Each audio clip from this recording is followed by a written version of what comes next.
ketika kita sehat itu kita nggak hanya tadi yang dibilang kita self love ke diri sendiri juga, tapi juga orang-orang yang ada di sekitar kita.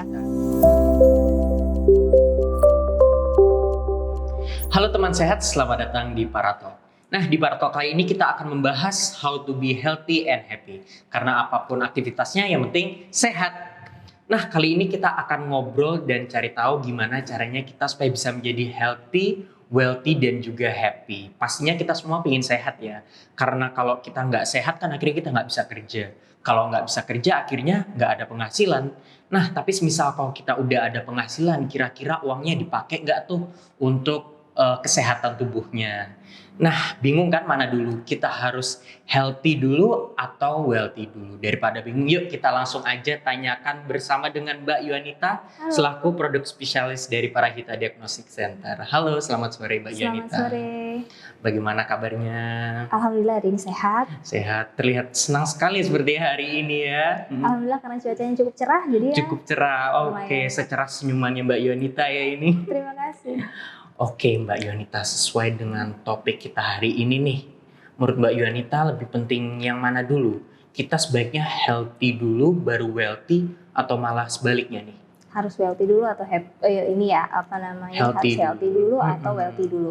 Jadi kalau menurut saya pribadi memang harusnya relate-nya kita harus healthy dulu baru bisa wealthy. Kenapa? Tadi sudah disampaikan di awal bahwa ketika kita sudah healthy maka kita akan bisa punya power untuk bisa melakukan aktivitas, kemudian kita bisa menghasilkan, ada penghasilan seperti itu, akhirnya bisa kita kumpulkan dan akhirnya jadi wealthy.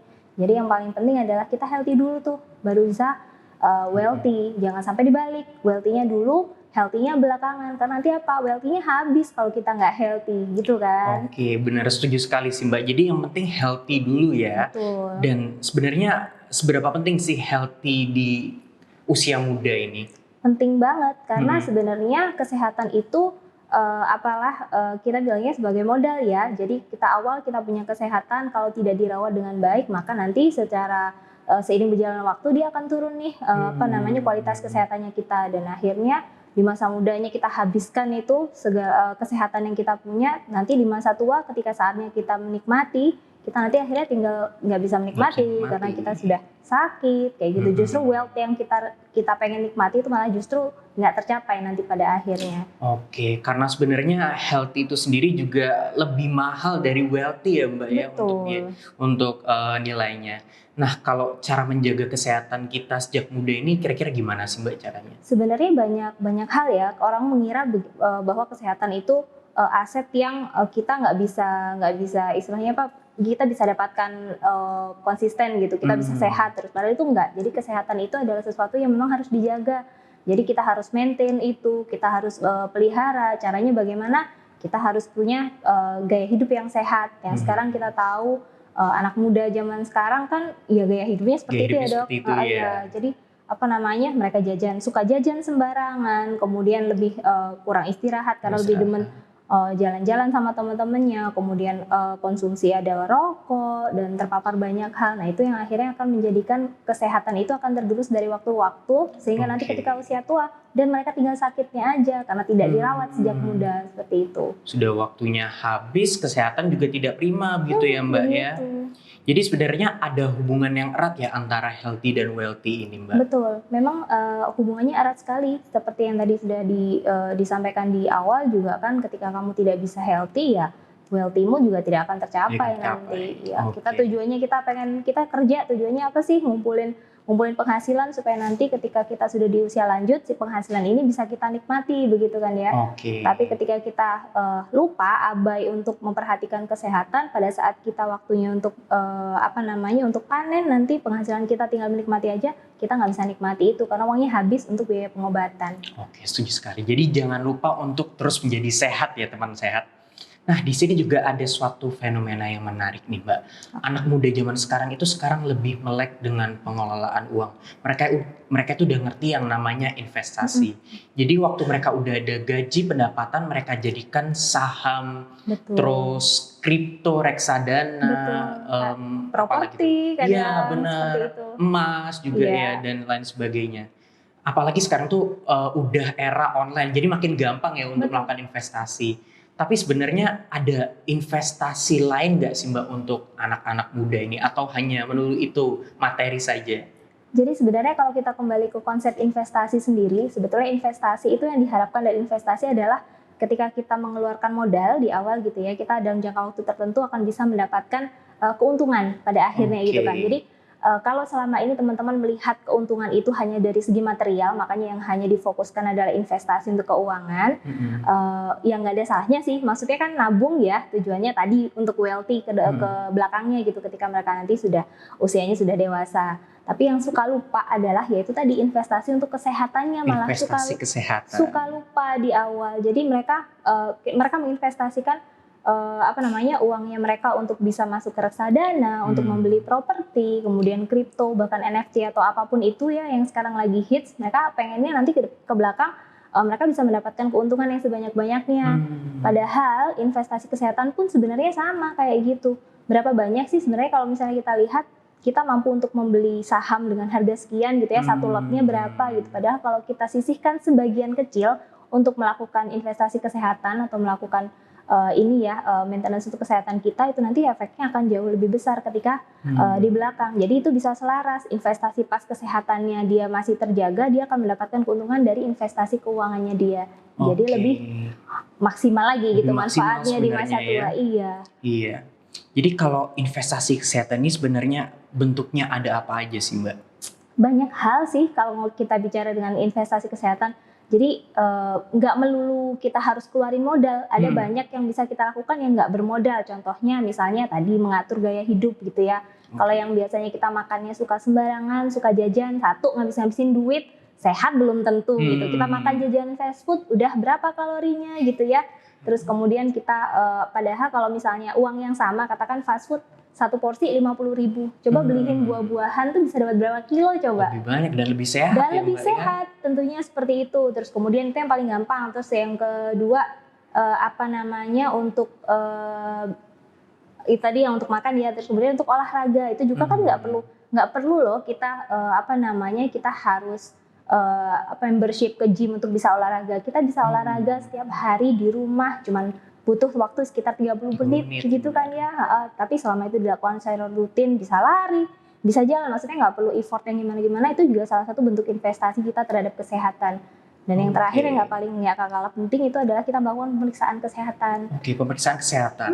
Seperti itu. Jadi karena ketika kita sudah mengatur pola makan, mengubah gaya hidup gitu ya, terus kemudian sudah berolahraga juga, kita harus melakukan validasi untuk mengetahui benar nggak sih ini kondisi kita benar-benar sudah sehat atau belum. Karena kadang ketika kita tidak merasakan sakit, mostly kan sebanyakan orang kan merasa, oh aku nggak ngerasa sakit. Kenapa? Karena aku nggak ngerasa sakit, tapi belum tentu badannya sehat. Jadi tidak merasa sakit belum tentu sebenarnya dia sehat.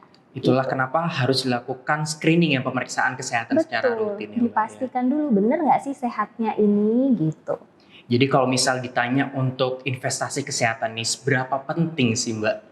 Kalau dibilang pastinya sangat penting ya. Sangat penting. Sangat penting karena nanti kalau kita lihat investasi kesehatan. Jadi kalau ngomong investasi pengennya tujuannya adalah keuntungan yang maksimal. Kalau misalnya kita rawat kesehatan kita sejak dini, ketika nanti kita usianya sudah dewasa, itu kita pasti bisa terhindar dari beberapa penyakit yang bisa disebabkan oleh gaya hidup yang nggak sehat waktu kita masih muda. Mulai dari penyakit jantung, kemudian bisa diabetes, atau bahkan cancer, itu kan semuanya bisa dipengaruhi oleh gaya hidup seseorang. Jadi kalau kita tidak berinvestasi sejak dini, kita terpapar terus dan lain sebagainya, nggak ada yang bisa memastikan nanti pada akhirnya kita tidak akan terkena penyakit-penyakit yang membahayakan itu ya. Oke, setuju sekali Mbak. Dan apalagi sebenarnya kalau sampai kita terkena penyakit itu kan biayanya lebih besar untuk pengobatan sebenarnya ya. Benar. Jadi lebih baik sekali lagi mencegah daripada mengobati ya Mbak. Tentunya seperti itu. Oke. Nah, sejak usia berapa sih sebaiknya kita itu bisa mulai melakukan investasi kesehatan? Sejak sedini mungkin. Sedini jadi mungkin, betul ya. seperti itu. Jadi memang karena gaya hidup itu sendiri kan nggak melulu orang yang sudah berpenghasilan terus kemudian dia baru bisa bergaya hidup tidak sehat. Karena kan yang kita tahu anak muda zaman sekarang dapat uang saku dari orang tuanya harusnya bisa di spending dengan bertanggung jawab gitu ya, sama dia dipakai untuk jajanan makanan yang memang kurang baik kayak gitu, membeli rokok bahkan. Nah sayangnya kan seperti itu ya. Jadi harusnya memang sudah mulai disisihkan. kalau bilang sehat itu, ada yang bilang sehat tuh mahal gitu ya katanya, karena kan dia merasa kalau dia harus periksa ke dokter atau dia harus periksa kesehatan, katakan melakukan medical check up, dia harus keluarkan uang. Padahal kalau dihitung-hitung spendingnya dia untuk melakukan aktivitasnya dia sehari-hari sebenarnya lebih mahal justru jatuhnya. Kalau misalnya sehari rokok sebungkus berapa? Kalikan aja 1 bulan dia udah keluar duit berapa. Padahal investasi kesehatan, pemeriksaan kesehatan melalui medical check up itu cukup dilakukan 1 kali dalam 1 tahun setidaknya. Jadi kita bisa memonitor kondisi tubuh kita secara berkala kayak gitu. Minimal 1 tahun sekali gitu. Jadi nggak usah sering-sering ya Mbak, sebenarnya nggak mahal juga itu. Sebenarnya nggak mahal, karena kalau misalnya lihat 600.000, coba aja misalnya kalau 600.000 itu kamu jajanin setiap malam minggu misalnya gitu ya, tiap kali keluar duit 100.000, nah itu cuma berapa kali gitu kan. Nah itu cuma kamu dapatnya, tapi kan investasinya jangka panjang tuh. Benar-benar. Mungkin kesadaran dari teman sehat ini yang perlu kita aware-kan lagi ya untuk investasi kesehatannya. Betul. Nah ini kira-kira gimana sih Mbak perhitungan pengeluaran dan keuntungan yang kita akan dapatkan kalau kita melakukan investasi kesehatan? Oke, jadi kalau untuk hitungan pengeluaran kita berapa, kemudian gainnya ke belakang berapa, nah itu tadi bisa dijadikan ilustrasi. Jadi misal nih kita melakukan pemeriksaan kesehatan di Parahita itu ada banyak paket-paket pemeriksaan kesehatannya ya. Jadi kalau misalnya mau mulai dari yang harga paling rendah gitu ya, kurang lebih sekitar 200 ribuan gitu. Nah itu teman-teman itu udah dapat pemeriksaan screening untuk lemak, kemudian ada asam urat sama gula darah. Jadi bahkan mulai dari 200.000 sudah bisa dapat ya Mbak. Jadi hanya dengan 200.000, padahal teman-teman kalau misalnya sekali makan 50.000 itu makan 3 kali sehari misalnya sama 1 hari setengah kan ya. Bener. Nah itu udah nyampe tuh. Nah itu bisa teman-teman bisa monitor dengan lebih yakin kalau udah tahu kadar kolesterolnya berapa, gula darahnya berapa, terus kemudian asam uratnya berapa. Jadi mereka tahu ketika tahu kesehatannya dia, oh ternyata aku ini nih asam uratnya tinggi, berarti yang harus dihindari makanan yang seperti ini gitu. Jadi di Parahita nanti akan ada dokter juga yang ngasih advice. Jadi setiap pemeriksaan kesehatan nanti kita akan berikan ada konsultasi kesehatan dengan dokter. Jadi teman-teman nggak hanya akan dapat hasil berupa angka, tapi juga akan dapat advice. Yang penting kan itu justru setelah tahu hasilnya seperti ini, apa nih follow up-nya, tindak lanjutnya bagaimana gitu ya. Nanti sama dokter akan diarahkan. Jadi ini yang harus dikurangkan, ini yang harus ditambah seperti itu. Jadi nanti teman-teman bisa dalam 1 tahun itu dia bisa melakukan, oh sudah mulai tuh dijaga makannya, dimulai olahraganya. Nah tahun depan bisa dicek kembali kondisinya seperti apa, apakah baik atau justru malah karena misalnya dia tidak disiplin justru malah turun kayak gitu sih. Jadi sudah lengkap sekali ya Mbak, dan kita bisa langsung take action karena kita mendapatkan konsultasi dari dokter tadi itu. Betul, seperti itu. Kebayang kalau misalnya kita nggak di awal kita nggak tahu, nanti pengobatan untuk diabetes itu sendiri kan biayanya mahal. Apalagi kalau misalnya sampai kolesterolnya tinggi, kemudian sampai akhirnya terjadi sumbatan di pembuluh darahnya, terjadi jantung, ada PJK atau stroke. 1 kali operasi jantung bisa sampai 500 juta kan? Iya benar. Nah kebayang dengan 200.000 tadi, wah segitu banyak loh yang bisa kita saving. Belum lagi biaya ketika kita nggak bisa bekerja. Kalau orang sakit tuh keluar biayanya 2, yang satu biaya untuk pengobatan satunya lagi karena kita tidak bisa mendapatkan penghasilan. Jadi ruginya double tuh kalau kita sakit. Jadi benar sekali. Jadi lebih baik melakukan investasi kesehatan sejak dini dan mencegah semua komplikasi yang bisa terjadi ya Mbak ya. Betul seperti itu. Nah, jadi gaya hidup sehat ini kan bisa kita analogikan seperti makan ya. 4 sehat 5 sempurna. Tapi kalau investasi kesehatan ini pertama menjaga pola makan dengan gizi seimbang, terus kedua olahraga rutin. Ketiga kita juga menjaga pola tidur ya Mbak ya, yang teratur tentunya. Dan keempat relaksasi dan meditasi supaya terhindar dari stres. Dan yang kelima ini adalah melakukan pemeriksaan secara rutin dan berkala untuk memantau kondisi tubuh kita. Nah karena segala sesuatu itu kan harus seimbang ya Mbak, gak boleh berlebih dan gak boleh kekurangan juga. Jadi sebenarnya pemeriksaan apa aja sih Mbak yang bisa kita lakukan untuk memantau kondisi tubuh kita, dan kapan aja kita perlu untuk melakukan pemeriksaannya? Baik, untuk pemeriksaan apa yang cocok untuk dilakukan sebenarnya tergantung kembali ke masing-masing individu ya.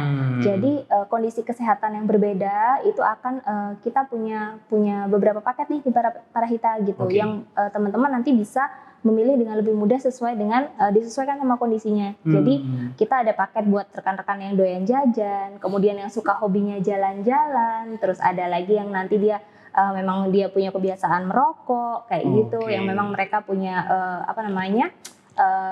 lagi hobi olahraga. Nah kayak gitu tuh kita semua punya paket-paketnya yang sesuai. Nanti tinggal dipilih saja yang paling sesuai dengan kebutuhannya. Jadi pemeriksaan satu orang dengan yang lain itu memang belum tentu sama. Memang ada beberapa yang ini ya mostly sama. Jadi kayak contoh pemeriksaan lemak itu memang semuanya dapat, karena kan fenomena sekarang kan untuk kelainan lemak darah itu hampir sekitar 80% dari orang Indonesia mengalaminya karena pola hidupnya yang nggak sehat. Tapi yang lain-lain memang spesifik relate dengan kebiasaan yang dia lakukan, kayak gitu, yang suka begadang, yang dia misalnya memang merokok dan lain-lain. Itu memang ada pemeriksaan spesifiknya. Nah di Parahita tuh range-nya mulai dari yang paling minimal yang tadi sekitar 200 ribuan sampai yang paling premium juga ada. Tinggal mau yang mana nih yang bisa disesuaikan dengan masing-masing.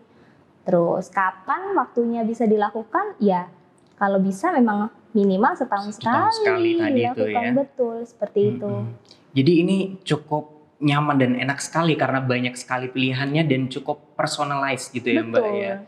Jadi nggak kita memang yang kita butuhkan ya itu yang kita periksakan gitu. Betul, memang sesuai dengan kebutuhannya. Sesuai dengan kebutuhan, benar sekali. Oke. Jadi periksa kesehatan ini juga termasuk salah satu bentuk self love sebenarnya Mbak ya. Jadi self reward tuh juga nggak selalu melulu harus makan, harus liburan. Kita juga bisa memberikan self reward kita itu investasi kesehatan gitu ya Mbak ya. Dengan tubuh sehat kita nanti bisa makan enak lebih lama, bisa jalan-jalan lebih lama, bisa lebih lama kumpul dengan keluarga dan orang-orang tercinta. Jadi itu yang nggak bisa dibeli sebenarnya ya kan. Itu lebih valuable daripada hanya sekedar rupiahnya berapa gitu ya. Jadi ini sebenarnya kita investasi untuk hidup yang lebih enak juga di masa depan ya Mbak ya. Betul, memang seperti itu. Jadi karena siapa lagi gitu loh yang peduli sama badan kita kalau bukan kita sendiri. Memang seperti itu. Jadi ketika kita sehat itu kita nggak hanya tadi yang dibilang kita self love ke diri sendiri juga, tapi juga orang-orang yang ada di sekitar kita. Kita lebih banyak memberikan manfaat, lebih banyak hal yang bisa kita lakukan, dan itu bentuk syukur kita pada Tuhan yang Maha Kuasa gitu kan, yang kita dikasih kesehatan wajib dirawat gitu ya, kayak semacam sudah diberikan tubuh yang sehat, sempurna begitu ya dengan semua organnya ya, itu jadi kewajiban kita untuk bisa merawat supaya tidak nanti ketika kita kembali kepadanya nanti ya dengan kondisi yang sebaik-baiknya. Benar sekali. Jadi manfaatnya bukan untuk hari ini saja, namun untuk kita masa tua nantinya. Ya Mbak ya. Ibaratnya kita ya nabung dari sekarang dan nanti waktu masa tua cuma tinggal menikmati aja hasil investasi tabungan kita itu. Betul. Nah, jadi untuk kamu yang udah nonton video ini sampai habis, berarti kamu udah melakukan satu langkah kecil untuk selalu peduli dan mencintai diri kamu sendiri, dan kamu sudah melakukan self love. Jadi mungkin sekian dulu ya Mbak untuk sesi bersama Mbak Yuanita. Mungkin terima kasih banyak Mbak Yuanita atas waktunya. Semoga kita berdua sama-sama menjadi sahabat sehat, teman sehat. Betul, ya Mbak ya. Bisa menginspirasi rekan-rekan semua untuk selalu menjaga kesehatan sejak muda. Jadi nggak ada kata terlambat. Yang dulunya belum melakukan pemeriksaan kesehatan, belum menjaga kesehatannya, belum self love. Nah sekarang waktunya dimulai dari sekarang, nggak ada kata terlambat untuk masa depan yang lebih baik, untuk healthy, wealthy, dan happy. Itu wealthy, happy. Oke, benar sekali. Oke, jadi kurang lebihnya sekian dari kami, dan jangan lupa untuk tadi ya investasi kesehatan nih Mbak, karena apapun aktivitasnya yang penting sehat. Oke, sekian dari saya sebagai host, kurang lebihnya saya mohon maaf. Terima kasih dan sampai jumpa, dadah.